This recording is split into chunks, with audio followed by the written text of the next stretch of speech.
morning. Yes. Good morning. Today's discussion will revolve around issues like Russia and Belarus. And indeed, there are many worrying events connected with Russia. We have to admit the fact that Russia is clearly getting more aggressive, not only on its neighboring borders like Ukraine or Georgia, Armenia and Azerbaijan, but also inside the EU. The fact that was unearthed in Czech Republic that Russia actually had an operation active in 2014 in one of the EU and NATO countries has not to be left without a proper answer. Therefore, Europe has to be united in how do we perceive these sort of operations and these sort of actions by Russia. I would seek for more unanimity in Europe's answers in these sort of actions.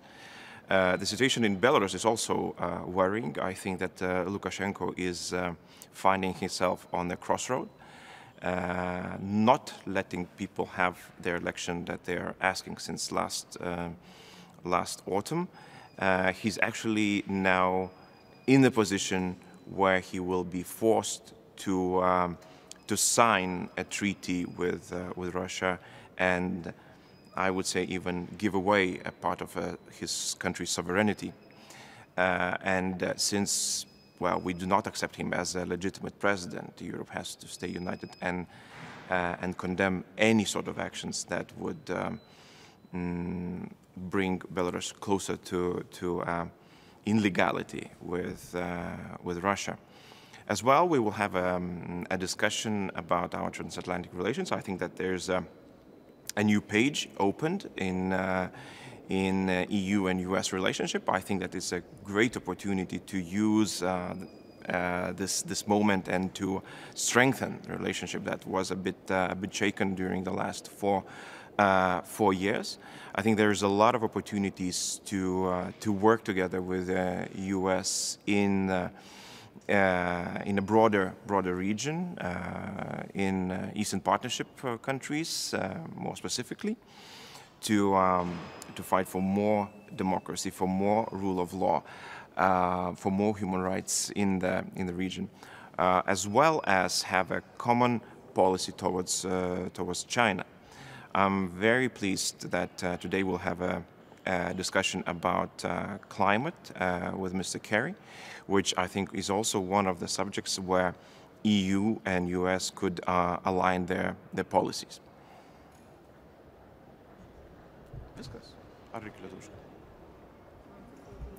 Okay, I will say a few words in Lithuanian. Okay. Šiandien diskutuosime keliais svarbiais klausimais. Tai vienas iš jų yra ES požiūris į Rusiją. Situacija dramatiškai nesikeičia. Rusija vis dar turi karius prie Ukrainos sienos. Ginkluotė nėra atitraukta iš Krymo. Taip pat, aišku, netaip seniai paaiškėjo faktai dėl situacijos Čekijos Respublikoje, kuomet 2014 metais Rusijos infiltruoti žvalgybos darbuotojai susprogdino ginkluotės sandėlį. Mes turim pripažinti faktą, kad Rusija ne tik tai pasienyje telkia ginkluotę, tačiau ir nebijo vykdyti operacijas NATO ir ES valstybės.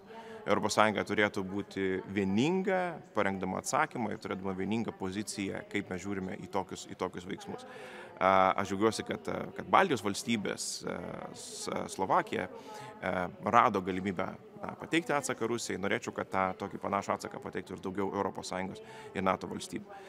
Baltarusija mes galime turbūt identifikuoti, kad siekdamas išvengti naujų rinkimų, Lukašenka vis renkasi artėti prie Rusijos. Kalbama apie naujas tarpvalstybinės sutartis, kurios toliau padėtų pamatus bendros valstybės kūrimui.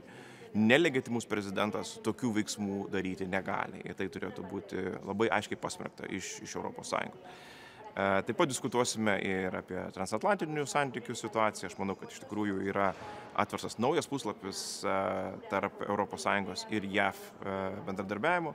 Tikrai mes galime rasti daug bendrų taškų naujai bendrystei ir tolimesnei bendrystei, tiek dirbti kartu rytų partnerystės valstybėse, ginant šalių siekį turėti daugiau demokratijos, žmogaus teisų ir teisės viršenybės principą ginti tose valstybėse taip pat.